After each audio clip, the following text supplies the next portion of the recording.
ugu horeysa allah mahad iska leh oo caawa halkan nagu kulansiiyey annagoo caafimaad qabna oo xaya ah weliba waxaa yaab leh anuu marna ma filin intaanoo qof inay jubbo joogto South Sudan runtii aad iyo aad waxaan aad ugu faraxsanahay in magac fiican aad ummadda Soomaaliyeed xaqiiqatan u soo hoyseen oo laga aaminsan yahay dadka Soomaaliyeed inay yihiin dad aan caadi ahayn oo xaqiiqatan aad u shaqaysta weliba dhanka businesska xirfadeeda aad ugu horeeya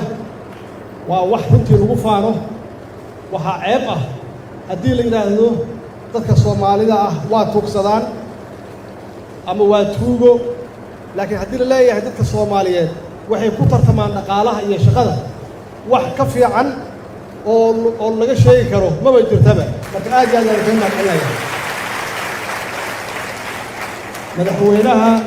halkan madaxweynaha ka ah oo sida wanaagsan idiin soo dhaweeyay sida ugu mahadcelinayaa xaqiiqatan waa nin Afrikaan ah aaminsan pan africanism aaminsan mar walbana wuu sheegaa meel alla meesha ku kulanno wuu idin magacaabaa wuxuu yiraahdaa Soomaalida wax la mid ah ma jiraan adduunka ma jiraan wuxuu aaminsan yahay inaad dhaqaalihiisii kor u qaadeen wuxuu aaminsan yahay inaad wax badan ku soo kordhiseen wuxuu aaminsan yahay xaqiiqatanna waa wax dalkeena ka maqan xoog ka maqan weyn waa ku farxay hadalkaas markaan arko sidaana waa runtii aad iyo aad ayaan u farxay marna waxaan is leeyahay naxdin maaha laakiin waxaan is idhaahdaa intaana xooga iyo intaana xoolo ah waxay ku fiicnaan lahayd Soomaaliya iyo ku fiicnaan lahayd marka naxdin maaha xoogaa waa qalbi jab laakiin insha Allah hadduu Ilaahay yiraahdo waa idin diyaarinaynaa xoolihiina iyo waxaad shaqaystaan inaad Soomaaliya qayb ka keentaan hadduu Ilaahay yiraahdo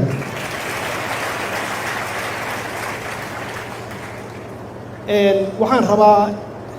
inaan wax yar idinkaga taabto xaaladda dalka meesha uu marayo intaan xaaladda gudaha u gelin waxaan jeclaan lahaa inaan idiin sheego Soomaaliya markii arte lagu soo doortay dowladdii ugu horreysay ku-meel gaarka ahayd waxaa laga joogaa 18 sano ayaa laga joogaa 18 sano weli dowladdeeni ma hana qaadin sababaa jira awgood xaqiiqatanna haddii 18 kale ama in ka badan ay raacdo waxaan is leeyahay idinka iyo qof walba meesha u joogo yuu ka mid noqon oo dalkii waxaa laga yaabi karaa inaan dib loogu soo noqon marka waxaa loo baahan yahay kulligeen inaan ka wada shaqeyno in insha Allah inta loo hartay inaysan naga khasaarin oo juhdi iyo xoog iyo caqli iyo xoolaba aan gelin dalkii si aan u soo celino Soomaaliya meeshay ahayd aan dib ugu soo celino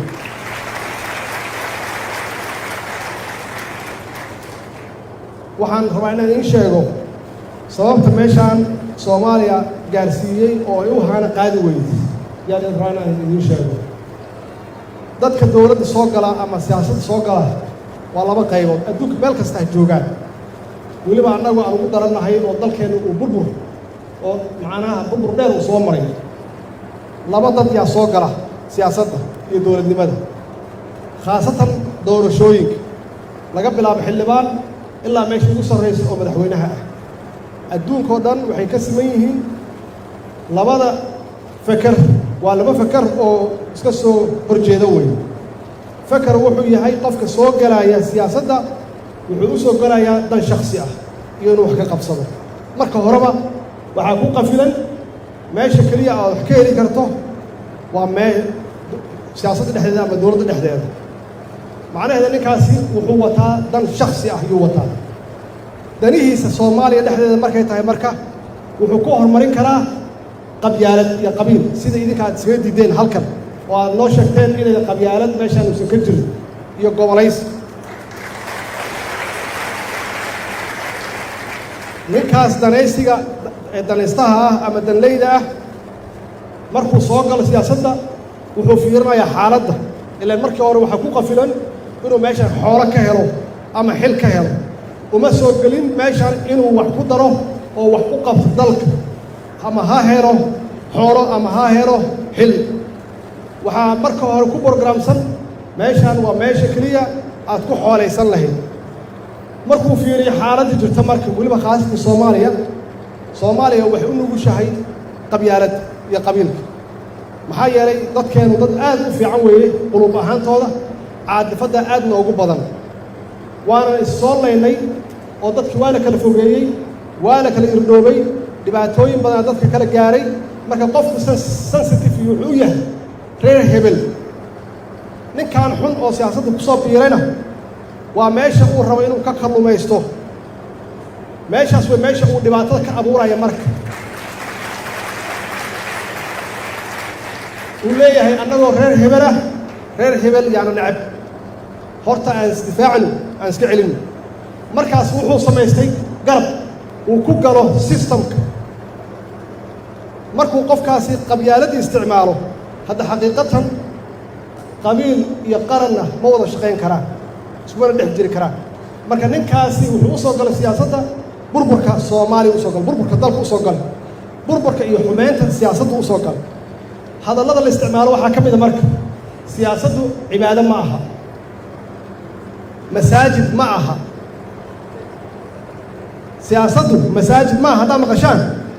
waa waxaa la kala goosto waxaa la khiyaamo been ha la sheego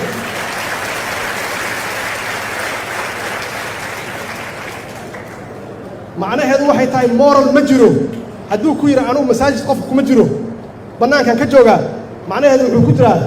xero bahal ku jiraa marka dan guud ma laha dan caama ma laha dan laga shaqayn maayo carruur soomaali mustaqbalka la fiirin maayo kuwa uu matalo ama kuwa xilku u hayo ma fiirinayo waxaa u cad siduu wax ku heli lahaa markaasi haddii aad diiddo oo waxa uu wado aad ka hor timaaddo wuxuu rabaa qabiilka inuu noqdo uu yidhaahdo meeshaan waa ku qadni ha la ogaado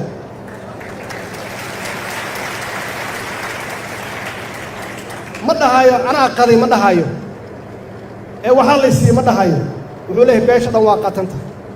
haddii isaga wax helana beesha dhan waa dheregsanta waxaa soo haray mid more sophisticated ka ah oo ka yara ilbaxsan kaasi wuxuu rabaa dowlado shisheeye inuu dabada la galo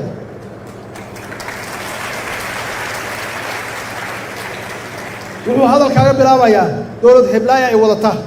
macnaha jaajuusaan ahay waa hal i ogaado laakiin waayaha dam jaajuuska ceebka ma aha dalka ceebka ma aha macnaha waxay ku muujinaysaa sidaan u qabjabnay oo dadkeena qaar damiirkooda u xumaaday oo loo dulloobay ayay ku tusaysaa marka wuxuu mar walba raadinayaa inuu kaa dabagalo ama gadaal ka fadhiisto ama u jaajuuso ama la hadlo ama ka raadiyo sympathy ka raadiyo dad dowlado shisheeye ka socda ama dowlado shisheeyaba waxyaabaha dalka uu isu qabsan waayey fakarkaas siyaasadeed yaa yaalla meesha fakar kalaa jira marka oo laga adkaaday muddo dheer laga adkaaday laakiin aan rajeynayno inaan soo noolayno hadda waa fakarka ah qabka soomaaliyed in la soo celiyo sharafka soomaaliyed in la soo celiyo karaamada soomaaliyed in la soo celiyo waa og tihiin awoowayaasheen waxaa laga hadlayaa 150 sano ka hor dadkii ajnabiga ahaa soomaaliya imaan jiray waxay ku sifeeyeen soomaaliya iyo soomaalida markay afrikaanka iyo meelo badan ay arkeen dad mucjiso ah ayay ku sifeeyeen nin waxaa jira marka xildhibaan ahaa member of parliament ka ahaa ingiriiska oo 1835 soomaaliya magaalo kasta tegey oo dadka dhaqankoodii soo taabtay oo si fiican soomaalida u bartay waddamo badan afrikaana tegey wuxuu yidhi dad waxaan soo arkay isla weyn oo qab weyn leh waxaan soo arku yidhi dad aan tuugo ahayn wuxuu yidhi dad waxaan soo arkay isla qab weyn dadkaanna lagama adkaan karo ilaa laga soo galo dadkooda dhaqanka ilaa laga soo galo dadkooda waxgaradka ah in laga soo galo waxayna qaadanaysaa muddo dheer dadkan in jilbaha dhulka loo dhigo oo ay jabaan oo ay qab jabaan. marka dad baa waxay moodaan 30 sano oo aan jabnay inaan qab jabnay, laakiin lama qab jabin. anaa idiin sheegaayo Soomaali ma qab jabin. dhibkiina gaaray iyo burburkiina gaaray iyo islayntii iyo xarbu ahalkii aan marnay iyo qixii iyo qaxootigii iyo meelaha aan adduunka ka dhacnay yaa dad waxay u fasirteen inaan liidanno oo ducuufo noqonnay oo aan qab lahayn oo masaakiin ah. laakiin saas ma aha. duruuftaana haysa waa temporary, waa waqti kooban weyn. ma aha dhibka ilaahay uma abuurin wax abadan ah, maaha wax joogto ah maaha. waa waqti kooban, waana ka baxaynaa. waxaa loo baahan yahay laakiin adeeg iyo isku tashi iyo in la isgarab istaago, iyo waxaa la rabaa ilaahay in la tawakasho oo ilaahay loo noqdo. oo haddii annaga aan wax iska hadlayna dhexdeenna inaan annaga iscafinno, ilaahayna cafis weydiisanno. marka waxa weeye xooggaas ama fakarkaas waa fakarka hadda aan rabno inaan dhisno oo aan ka shaqayno oo aan xoojinno. maalan waxaan rabaa inaan idiin sheego burburkii badnaa nagu dhacay. dad baa waxay u haystaan in dowladdan ama dowladihii ka horreeyey loo doortay inay wax maamulaan. macnaheedu waxay tahay waxaa la rabaa xaaladdaa ku jirto inaad cabirto oo analyse garayso, aad miisaanto. maamul wuxuu yimaadaa markii aad u timaaddo wax dhisan oo nidaamsan, hadday tahay institutionskii, hadday tahay dadkii maxaan ku raahdaa aqoontii shaqaalaha oo dhisan, ciidankii oo dhisan, dadkii shacabka ahaa oo niyaddoodii fiican tahay oo dhisan, oo wadaniyadoodii ay fiican tahay, oo canshuurtii dhiibaaya. annaga meeshaas ma joogna hadda. marka maamul maxaad u sheegaysaa? marka haddiiba systemkii uusan kuu dhisnayn maxaad maamulaysaa? haddii aan la dhiibaynin dhaqaalihii ama canshuuraadkii aan la dhiibaynin maxaad maamulaysaa? waxaa ka horreeya marka dadka rajadooda in la soo celiyo. waxaa ka horreeya dadka in loo sheego inay nool yihiin. waxaa ka horreeya dadka in loo sheego inay iskaashadaan oo isku tashadaan. dadka in loo sheego maalmihii fiicnaa inay dhiman yihiin, waxaan inay tahay wax muddo yar ah oo laga gudbaayo. dadka niyaddoodii in la dhiso oo loo diyaariyo inay shaqeeyaan si wax loo dhiso marka ugu horraysa. waa meesha hadda aan ka bilownay oo la yidhahdo isxilqaan, oo qof walba oo Soomaaliyeed aan farayno aan leenahay ka qaybgal dib u dhiska, dib u xoreynta iyo dib u soo celinta dhaqaalaha dalkaaga qayb ka qaada.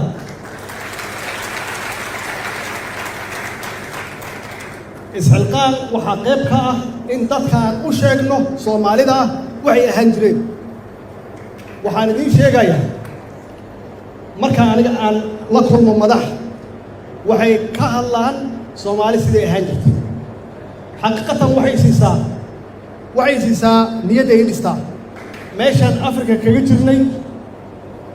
meesha aan caalamka kaga jirnay, Soomaalidu siday ahayd, sidii Afrikaanka ay Soomaaliya u imaan jireen ee wax uga baran jireen, sidii aan u caawin jirnay Afrikada si loo xoreeyo.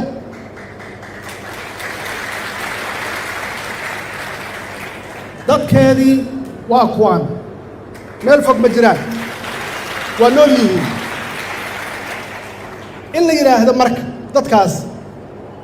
waxaan waa wax yar, laakiin loo baahan yahay in shaqo la qabto si looga baxo oo aan isdhigan. oo siyaasigii xumaa, siyaasigii danleyda ahaa uu muddo dheer u sheegayay dadka Soomaaliyeed inay jabeen, in beesha caalamka lagu tiirsanaado, in macaawino la raadiyo, in cid kaloo shisheeye ah la'aanteed Soomaaliya aan la dhisi karin. waxaas muddo dheer yaa la faafinaya. waxaan rabnaa waxaas wax jira maaha. waxay ahayd nin danleey ah oo ku oorkacsanaya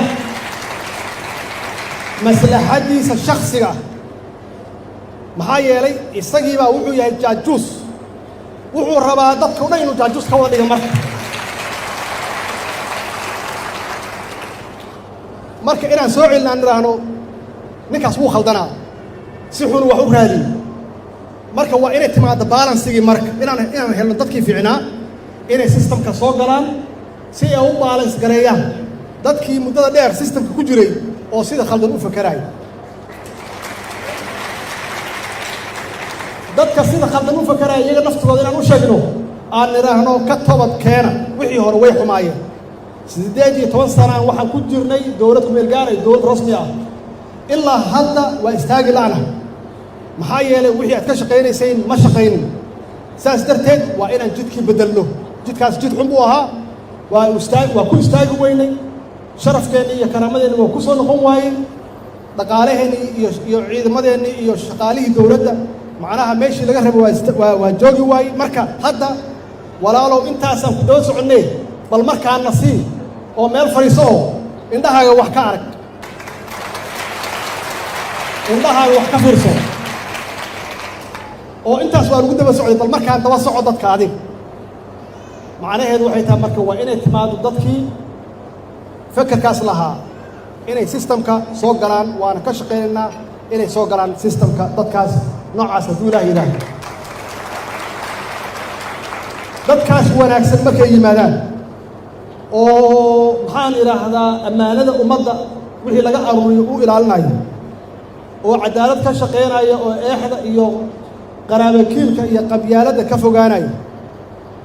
oo shisheeye aan dabadhilif u ahayn oo si ixtiraam iyo wada shaqayn leh maxaan ku dhaha ula macaamilaya shisheeyaha oo uusan hoos u fiirinayn dowladdii oo uusan hoos mas-uuliyiinta u fiirinayn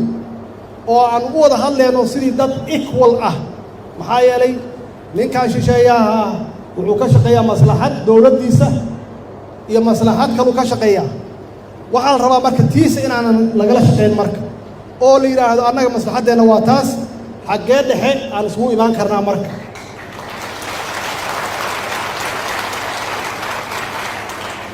si loo kala faa'iidaysto dowladnimadu ma aha saldanadu ma aha xilku ma aha in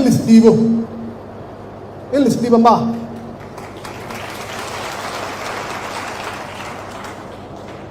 waxaan idiin sheegaynaa soomaaliya waa dhaqaaqday dalkiina hor u socdaa idinkana waxaa la ii sheegay inaad tihiin dadka halkan wada fadhiya kulligood dad milyaneeris ah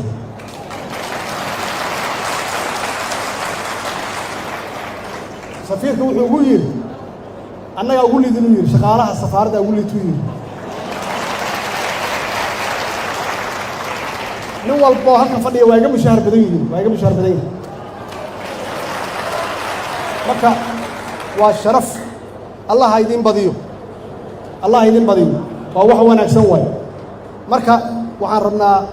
hawlaha aan hadda ka shaqaynayno oo aan dib dalka ugu dhiseenno oo isxilqaanka ah inaad qayb ka noqotaan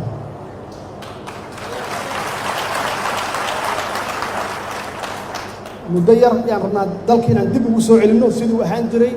si aad ugu timaadaan oo dalxiis ugu timaadaan ama maalgashi aad ugu timaadaan hadduu ilaah yidhaahdo waxaan u baahannahay dowladnimadeena inaan dhisanno oo aad gacan ka geysataan maamul goboleedyaan leenahay waxaan qaadannay siyaasadda federaalkaan qaadannay oo aan ku shaqaynaa laakiin waxaa jira waxyaabo loo baahan yahay in la caddeeyo oo waayahan dambe saa ula socotaan mugdi badan soo galay oo ah wada shaqaynta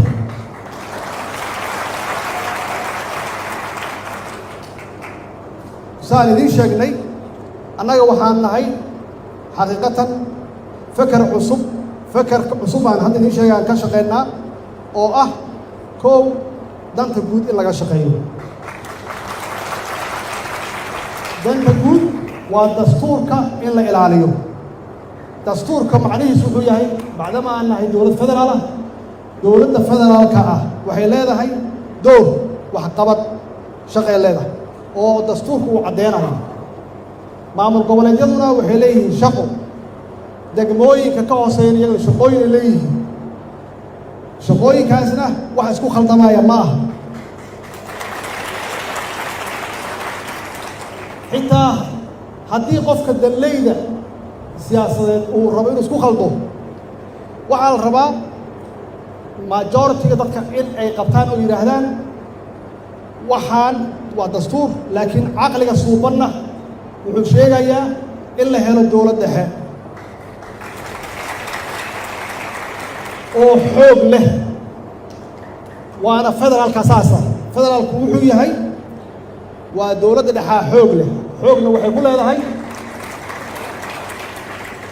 waxaa hoos taga oo ay maamushaa arrimaha ciidanka qalabka sida iyo difaaca dalka waxay maamushaa siyaasadda dhaqaalaha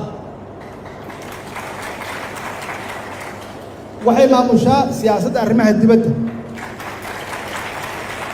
waxay maamushaa siyaasadda immigrationka iyo xuduudada haddaad maqashaan dowlad awooddeedu waaba intaasba dowlad goboleedyada waxaa u soo haray in adeegii ay gaarsiiyaan hadday tahay waxbarasho hadday tahay caafimaad hadday tahay inay dadkooda mas-uulka ka yihiin ay ka warqabaan hadday tahay ceelal inay u sameeyaan iyo canshuuraha inay aruuriyaan oo qaybna ay ku leedahay dowladda dhexe anigu waxaan ka hadlaya systemka federaalka adduunka ka jira waa noocaas laakiin maamul goboleed hadduu yidhaahdo siyaasad arrin dibadeedaan leeyahay oo gaar ah oo waxaan rabaa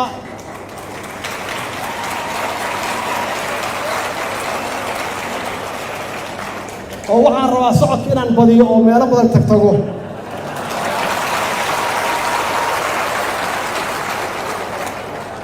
su-aasha taalo waxay tahay haddii aad la fadhiisato madaxweyne Salva Kiir haddaad la fadhiisato adiga Salva Kiir maxaa idinka dhexeeya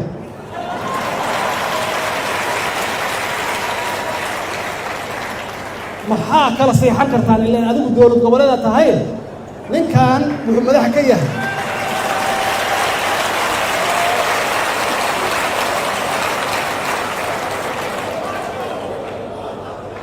marka haddii aad soo raadsato Salva Kiir iyo madaxweynayaasha gobolka nala degan haddaad soo raadsato ama ra-iisul wasaarayaasha aad soo raadsato macnaheedu waxay tahay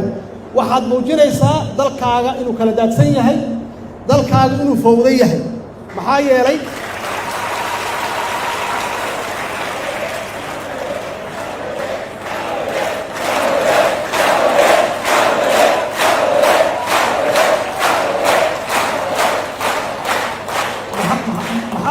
maamul goboleedkooda aniga ima imaanayo nidaam iyo shuruuc iyo kala dambeyn iyo taalla marka macnaheedu waxay tahay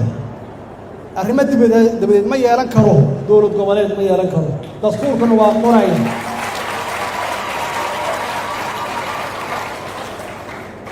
ciidamo xuduudada difaaca oo xoogga dalka Soomaaliya la yiraahdo ma yeelan karo iyadana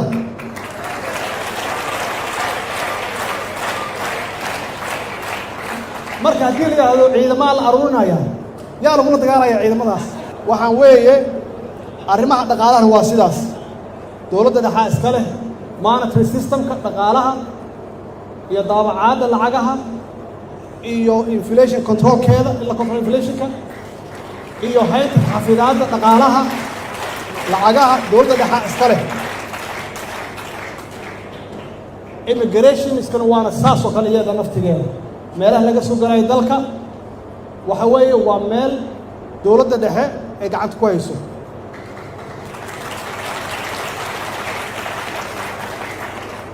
si kale aan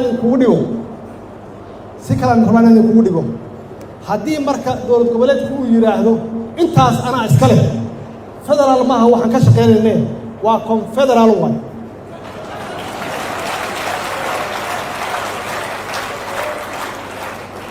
confederalna waa one step away waa hal tallaabay wuxuu jirtaa kala go'id dalkaas inuu kala tago ma rabtaan dalka inuu kala tago idinka ma rabtaan Soomaaliya inay kala go'do confederal ma rabtaan waxaan qaadanay federaal awooddiisana uu saas yay ugu qeexan tahay dastuurkeena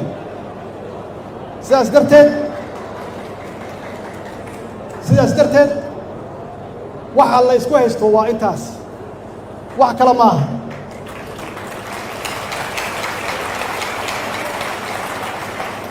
waxaan leenahay dhaqankii hore annaga waa diidnay shisheeye nooma imaanayo nama soo fargelinayo shisheeye aan wada hadalno wax walba hana kala gaaraan waxayna aan dhammaysanno annagoo qooslayna bannaanka u soo baxno gudaha wax ka dhac lama oga ceebteena ha laga ilaaliyo shisheeye maxaa yeele shisheeyuhu waxa weeye waa kugu qoslayaane kuguma caawinayaan dhibkaaga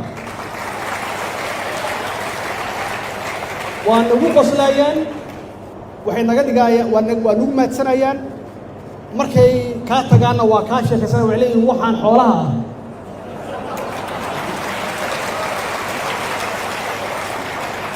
oo awooddoodii ilaahay tusi waaye maxay ahaayeen annaga awooddeenna waa aragnaa awooddeennu waa idinka way awooddeennu waa shacabka soomaaliyed awooddeennu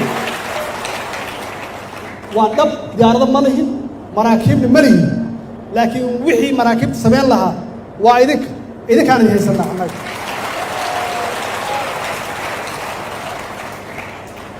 idinkaa ka xoog badan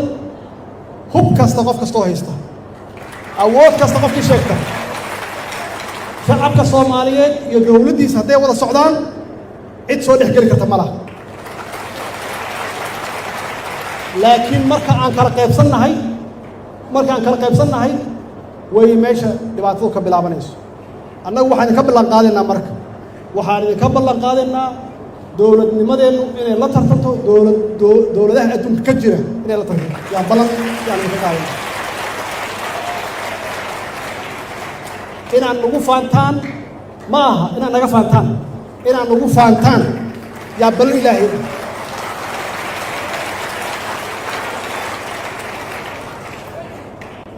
wax yar yay qaadanaysaa marka iyo adkaysi iyo shaqo yay qaadanaysaa haddaad dowladdiina garab taagan tihiin oo hiil iyo hooba u tihiin oo aad gacan buuxdo aad siinaysaan dowladnimada soomaaliya waa dhaqaaqday insha allah waxaan soo hoynaynaa guul la taaban karo oo ummadda soomaalida oo meel kasta ay joogaan ay ku faanaan hadduu ilaahay yidhaahdo marka walaalayaal labadaas fakar weeye waxa is haya dad maaha waxa is haya waa laba fakar raba danaysi qabyaalad shisheeye musuq maasuq fakar kaas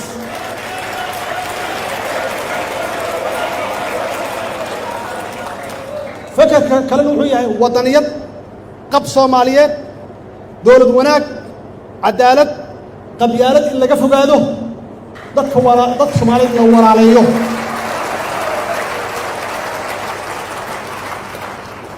oo dadka naga dambeeya aan uga tagno system wanaagsan oo ay naga dhaxlaan oo aysan naga dhaxlin burbur aysan naga dhaxlin waxa ugu yar haddaan soo celino qabkii soomaaliyeed iyo dareenkii soomaalinimo iyo waddaniyadii annagu shaqadeena waa gudan